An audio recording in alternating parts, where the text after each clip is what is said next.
예배하는 여러분들에게 하나님의 은혜와 평강이 함께하기를 축복합니다. 우리는 누구나 한 사람 예외 없이 하나님의 크신 사랑과 또 자비하심 가운데 살고 있음을 발견하게 됩니다. 인간의 모든 삶, 또 하나님이 창조한 모든 세계를 보면 하나님의 자비하심이 깊이 배어 있습니다. 아무리 연구하고 연구해 보아도 하나님의 창조와 하나님의 섭리는 하나님의 자비 없이 설명될 수가 없을 정도입니다. 우리와 똑같은 이 지구를 여러분, 우주 과학자들이 아무리 발견하고 찾고 싶어도 찾을 수가 없어요. 이렇게 똑같은 지구는 없어요. 100분의 1 정도라도 생명이 살만한 비슷한 환경을 찾고 싶어도 아직까지 없어요. 또 지구는 23.5도 기울어져 있지 않습니까? 그렇기 때문에 사계절이 있는 겁니다. 만약에 23.5도가 기울어 있지 않았다면 남극과 북극, 여러분 해양에서 올라오는 이 모든 증기가 결국은 어떻게 되겠어요? 남극에서 북극으로 이동하며 지구 전체를 동결시키고 말 거예요. 그런데 이렇게 23.5도가 기울어짐으로 사계절의 변화와 이 땅의 기가 막힌 균형이 이루어지고 있는 거예요. 달과 우리 지구와의 거리가 5만 마일만 더 가까워도 여러분, 이 땅은 어떻게 될 것 같아요? 해양에서 물이 밀려오고 또 밀려나갈 때 여러분, 이 달과 지구의 거리가 좀 더 가까워지면은 바다에 있는 모든 물들이 대륙을 다 덮어버려요. 쓰나미 이상이에요. 그게 가장 높은 산까지 전부 덮어버리기 때문에 살 수가 없어요. 성경은 뭐라고 이야기합니까? 바다와 땅의 육지의 경계를 정하신 분이 누구냐? 우리 하나님이라는 거예요. 그러니까 기가 막힌 것이죠. 실질적으로 여러분, 땅의 깊이가 3m만 더 깊어도 이 어떻게 보면 표피가 여러분 땅 위에 있는 이산화탄소를 다 빨아들이기 때문에 지상에는 녹색 식물이 살 수가 없대요. 심지어 요즘 환경에 대한 보호가 많이 강조되잖아요. 환경오염으로 대기층이 더 엷어지게 되면은 결국 하늘에서 여러분 어떻게 되세요? 날마다 별똥별이 떨어져 가지고 지구는 맨날 불 끄다 끝날 판이에요. 그런데 오늘 이렇게 우리가 살아가고 있는 이 지구상에서 생명을 유지하고 여러분 우리의 삶을 살 수 있다는 것은 하나님의 창조와 여러분 하나님의 섭리와 기가 막힌 하나님의 자비하심임을 우리는 발견하게 되는 것입니다. 실질적으로 여러분 하나님이 어떤 분이냐, 오늘 영원한 자비 이야기하지만 하나님은 자비로우신 분이에요. 성경은 뭐라고 이야기하느냐? 우리가 심판받은 것은 우리의 죄악 때문이라는 거예요. 하나님은 우리를 버린 적이 없는데 버림받은 것은 죄악 때문에 하나님과의 관계가 끊어졌다라는 거예요. 그런데 우리 하나님은 자비로우신 하나님이기 때문에 우리를 구원하시겠다. 그 근거가 뭐냐? 하나님의 자비라는 거예요. 그래서 하나님은 조상들을 부르시고 영원한 언약을 맺으셔서 우리를 복주기 원하시는데 신실하신 그 하나님은 우리가 찬송을 불렀던 것처럼 지나온 모든 세월들 우리의 삶을 뒤돌아보면 그 어디나 하나님은 내가 아닌 것이 없다 그러잖아요. 내 너를 버리지도 내 너를 떠나지도 않으리라 약속하셨던 주님, 신실하셨던 그 주님, 우리를 한 번도 버리지 않고 떠나지 않겠다고 약속하신 그 약속을 이후로 지금부터 영원히 지키겠다고 하셨으니 우리는 어떻게 돼요? 그 영원하신 언약에 잇대어 사는 것 아니겠습니까? 하나님은요 이렇게 자비로우신 분이고 우리를 사랑하시는 분임을 우리가 알아야 되는 거예요. 특별히 이 하나님의 자비하심은 여러 단어가 있습니다만은 이 히브리어로 하람이라는 단어가 있어요. 이거는 하나님의 자비를 의미하는데 이것은 이러한 뜻이 있어요. 우리가 보통 이네글에서 헤세드 사상을 많이 강조합니다마는 또 이 하람이라는 단어도 여러분 하나님의 자비하심을 뜻하는데, 무기력한 아이를 돌보는 어머님의 사랑, 변치 않는 그 사랑을 바로 자비라고 이야기를 하는 거예요. 무기력하고 힘이 없고 아무것도 할 수 없는 그를 어머니는 모성애의 사랑으로 변치 않게 그를 돌보고, 여러분 그를 향한 사랑의 영원함을 이야기하는 거예요. 이때 하나님 자비라는 단어를 쓰는 거예요. 하나님이 우리를 그렇게 대하신다니까요. 우리 하나님이 죄로 인해 사망의 길로 가는 우리들 버릴 수 없어서 자신이 친히 죽으시고 우리의 손을 놓지 않고 우리를 살리신 분이 우리 하나님이에요. 이것이 바로 여러분 하나님의 자비하심이 되겠어요. 오늘 본문 이사야서는 우리가 잘 아는 대로 여러분 고난 중에 있었을 때 메시아를 통하여서 그들을 구원하고 그들을 회복하겠다는 위로의 메시지가 되겠습니다. 특별히 이사야서 54장은 이스라엘을 회복하겠다는 이사야 선자를 통한 하나님의 비전이 전달되는 내용이 되겠습니다. 그런데 이 이스라엘의 모습을 뭐라고 표현하느냐? 잉태치 못한 여인의 표현을 하면서 지금 포로로 끌려가는 이스라엘 백성들의 삶의 비참함과 비통함과 그들의 그 아픔을 이렇게 표현하면서 그들을 회복하고 이제는 어떻게 하겠다요? 축복하겠다라고 약속을 하고 있는 겁니다. 그래서 이사야서 54장 1절에 보면 이스라엘을 세 가지 여러분 비유를 통해서 상태를 이야기를 하고 있어요. 첫째는 잉태하지 못한 여인 같다라는 겁니다. 둘째는 출산하지 못한 여인 같다는 것입니다. 세 번째는 산고를 겪지 못한 여인 같다, 이렇게 표현을 하고 있어요. 여러분 이 말은 이스라엘 백성이 선민인데 하나님의 거룩한 백성인데 하나님의 백성답게 살지 못한, 열매 맺지 못한 상태, 그래서 우리가 722년경에 북이스라엘은 아수르에 의해서 망했고 586년경에 여러분 남유다는 바벨론에서 망할 수밖에 없는 이 상태를 이렇게 표현하는 거예요. 그런데 우리 하나님은 이사야를 통하여서 이렇게 비참한 상태, 비참한 여인과 같은 이러한 모습, 아무런 희망이 없는 이스라엘 백성들을 향하여 돌아오게 하겠대요. 회복시키겠대요. 축복하겠대요. 그러면서 1절에서 놀라운 이야기를 합니다. 잉태하지 못하며 출산하지 못한 너는 노래할지어다. 산고를 겪지 못한 너는 외쳐 노래할지어다. 그래서 너는 노래할지어다. 너는 외쳐 노래할지어다. 그러면 여러분 잉태치 못하고 해산하지 못하고 산계 고통을 겪지 못한 여인이 무슨 너무 기쁨이 있어서 노래를 부른단 말이에요. 바벨론 포로에 끌려가 있고 비참한 상태에 있는데 어떻게 가슴 깊은 곳속에서 터져 나오는 기쁨의 노래를 부를 수 있느냐 이 말이에요. 불가능한 거예요. 그런데 하나님은 뭐라고 이야기합니까? 내가 함께 하겠대요. 가능하대요. 은혜를 주겠대요. 돌아오게 하겠대요. 회복하겠대요. 할렐루야. 여러분 우리의 상황은 기쁨의 노래를 부를 수가 없어요. 생각만 하면 눈물이 나고 비통하고 애통한데 하나님은 기쁨의 노래를 부르래요.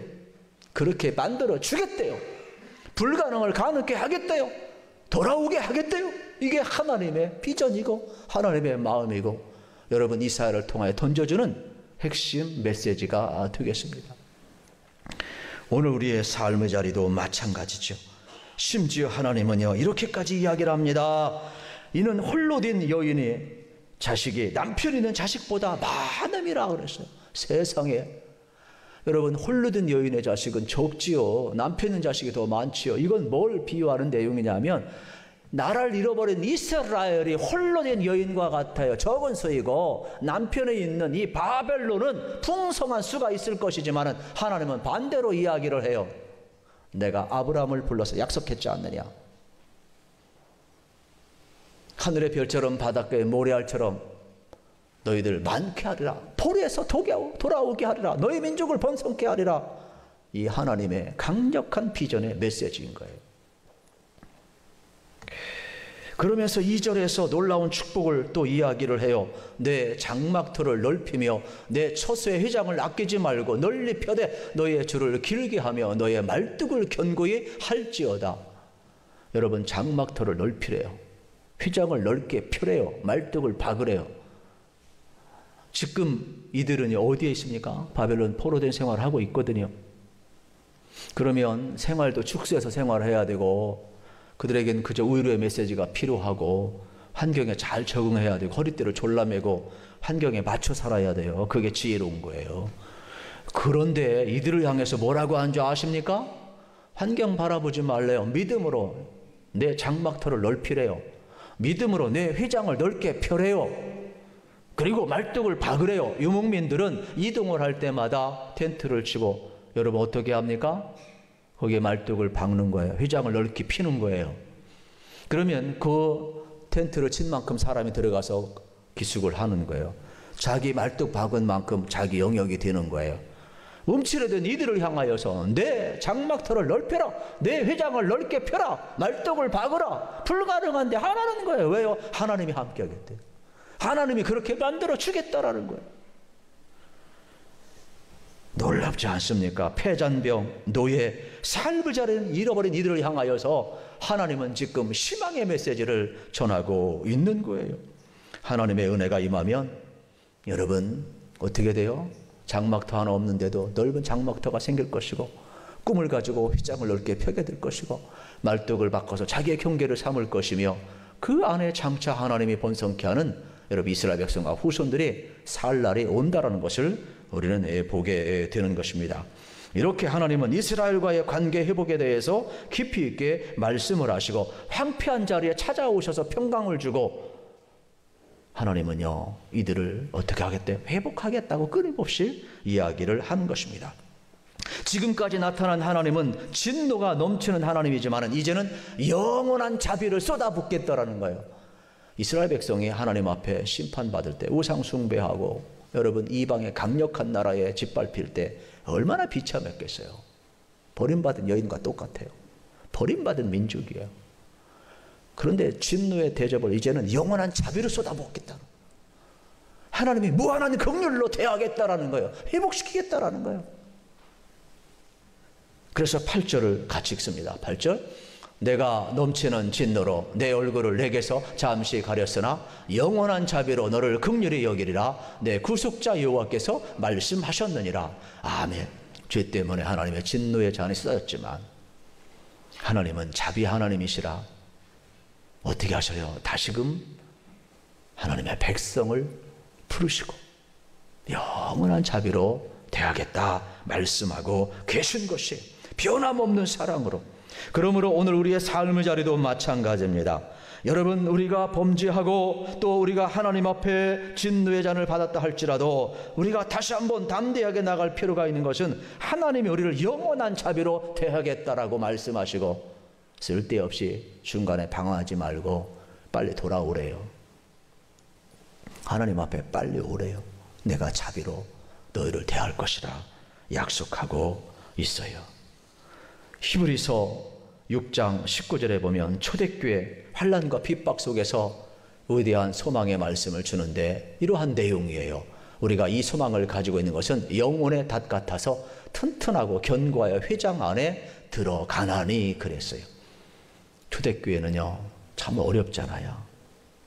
예수 믿는 것 마음대로 못 믿고 핍박당하고 손해 많이 보잖아요. 그런데 끝까지 순교의 길을 걸어갈 수 있었던 것은, 끝까지 믿음을 지키시던 것은 예수님에 대한 소망 때문이에요. 하나님 나라에 대한 소망 때문이에요. 다시 오시마 약속하신 재림의 신앙 때문이에요. 그러니까 소망은 오늘 환경과 상관없이 우리를 살게 하는 원동력이에요. 그래서 우리 안에 계신 예수 그리스도를 여러분들이 꼭 붙드셔야 되고, 예수님이 여러분의 소망이 되시기를 축복합니다. 우린 소망의 닻을 이렇게 내리라고 분명히 말씀을 하고 있는 거예요. 시편 42편 5절에 보면 내 영혼아 내가 어찌하여 낙심하며 어찌하여 내 속에서 불안해하는가. 너는 하나님께 소망을 두라. 낙심되십니까? 힘드십니까? 하나님께 소망을 두라 그랬어요. 그러면 근심 걱정 여러분을 파멸 못 시킬 거예요. 소망에 여러분을 견고케 할 줄로 믿으시기를 축복합니다. 시편 39편 7절에도 고난 속에서도 하나님을 끝까지 신뢰하며 이렇게 기도합니다. 주여, 이제 내가 무엇을 바라리요? 나의 소망은 주께 있나이다. 나의 소망은 주께 있나이다. 그렇습니다. 우리 하나님은 오늘도 하나님께 소망을 두는 자에게 일을 하시는데, 첫째 무슨 일을 하느냐? 하나님은 영원한 자비로 우리의 수치를 다시는 기억하지 않겠다라는 거예요. 4절 말씀에 보면 이러한 내용이 기록되어 있어요. 두려워 말라. 내가 내 수치를 당하지 아니하리라. 놀라지 말라. 내가 부끄러움을 보지 아니하리라. 내가 젊었을 때 수치를 잊겠고 과부 때 치욕을 다시 기억함이 없으리니 그랬어요. 이스라엘 백성이 얼마나 수치스러웠겠어요. 어렸을 때 여러분, 애굽의 수치를 하나님이 기억하지 않겠대요. 나라 잃고 바벨론에 이 과부되었을 때 수치를 또 잊지, 여러분, 기억하지 않겠대요. 이스라엘 백성들은 상처로 남아있어요. 고통으로 남아있어요. 그런데 하나님은 젊었을 때나 여러분 애굽의 수치나 아수르의 수치나 바벨론의 수치를 지난 날을 기억지 않겠대요. 얼마나 은혜인지 몰라요. 이걸 알으셔야 돼요. 하나님의 은혜가 임하면 나의 부끄러운 수치도 하나님이 잊어주시고 나도 잊게 하는 거예요. 그러므로 너무 과거에 매이지 마세요. 여러분, 우리의 삶에 있어서 하나님의 은혜가 임하면 부끄러운 것도 하나님이 기억지 않는데요. 우리 하나님이 이렇게 좋으신 하나님이에요. 그 이유를 5절 6절에서 이렇게 이야기합니다. 이는 너를 지으신 이가 내 남편이시라. 그의 이름은 만군의 여호와이시며 내 구속자는 이스라엘의 거룩한 이시라. 그는 온 땅의 하나님이라. 일컬음을 받으실 것이라. 여호와께 너를 부르시되 마치 버림을 받아 마음에 근심한 아내 곧 어릴 때에 아내가 되었다가 버림을 받은 자에게 함과 같이 하실 것임이라. 내 하나님께서 말씀하셨느니라. 말씀하고 있잖아요. 하나님이 뭐라고 이야기합니까? 버림받은 이 여인을 향해서 이제는 내가 내 남편이 되리라. 여러분, 이스라엘 백성이 잃어버렸던 하나님, 나는 너희를 창조한 자고 너를 구속한 자이고 나는 이스라엘의 하나님이고 너희를 붙들며 열방 가운데 있는 여호와니라. 그러므로 너희를 돌아오게 할 것이며 이제 네 수치를 잊지 않게 할 것이며 내가 너를 붙들고 너를 견고히 세우리라고 약속하는 강력한 메시지인 거예요.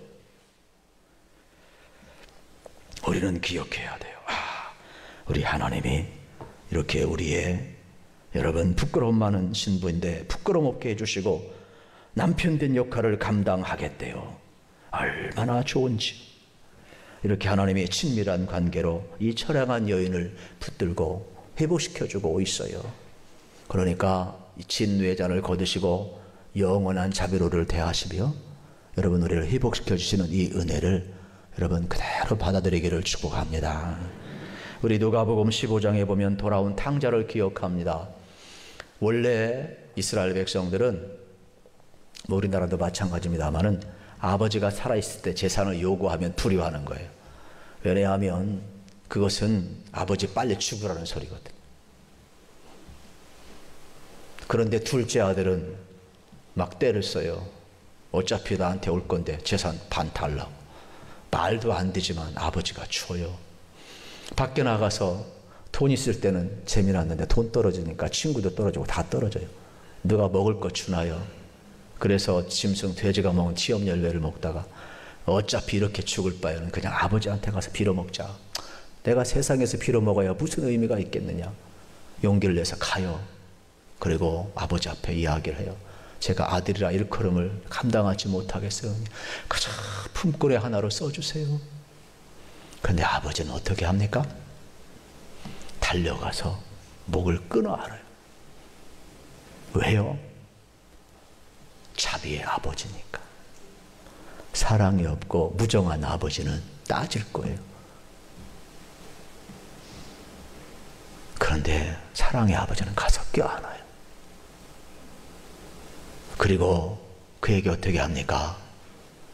새 옷을 입혀줘요. 새 옷은 여러분 아들의 권위를 인정해 주는 거예요. 다른 사람들이 뭐라고 그러겠어요? 저거 탕자, 저거 과거에 지 아버지 돈 갖다가 다 탕진하고 들어온 놈, 그냥 골칫덩어리로 생각할 텐데 아버지는 아니에요. 돌아왔으니까, 살아왔으니까 내 아들이에요. 그래서 새 옷을, 아들의 옷을 회복시켜 줘요. 그리고 어떻게 합니까? 가락지를 끼워줘요.